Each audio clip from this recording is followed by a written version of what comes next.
If you wanted to hear alternative Beatles tracks in 1994, the only way to do that was really to go to a record fair and buy a dodgy bootleg, which I couldn't quite bring myself to do. So I was really excited when the Anthology series came out. It was by no means perfect. It was by no means logical in every sense. They didn't put all the best stuff on the Anthology, and they put some, I would say, a little bit mediocre stuff on there. But there were some real gems. Of course, there were the new tracks, but there were also stuff like take one of I'm Down. There was some funny studio chatter, some nice alternative versions of things. It was a good groove. It was exciting. It was kind of subversive and pioneering. It's so common these days to buy an album that has an additional album of outtakes and bonus tracks and what have you with it, but it wasn't common at all in the 90s. I'm sure the Beatles were not the pioneers because they, there's always someone that comes first, but they kind of were, because I'm not aware of anyone that was doing what they were doing until later on.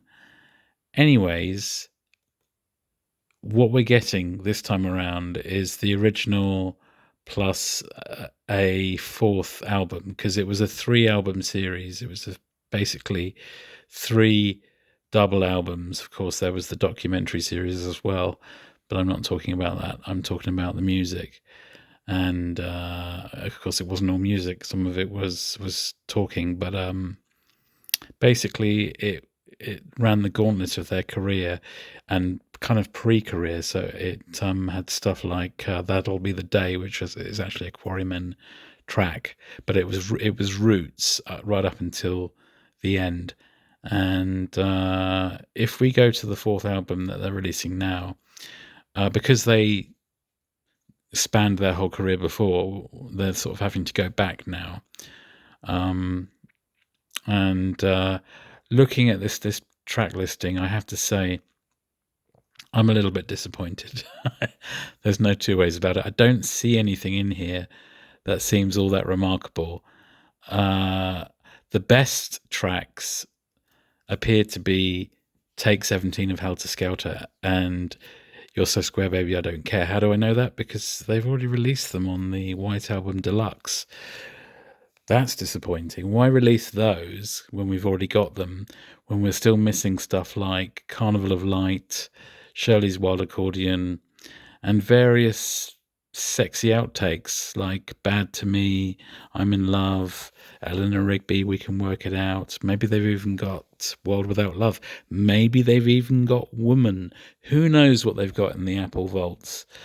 I think they've got more interesting stuff. I know they've got more interesting stuff. This is kind of, yeah, it's all right. Of course, I haven't heard it all, so this is just a preemptive strike. I mean, I Need You, take 1, that could be very interesting.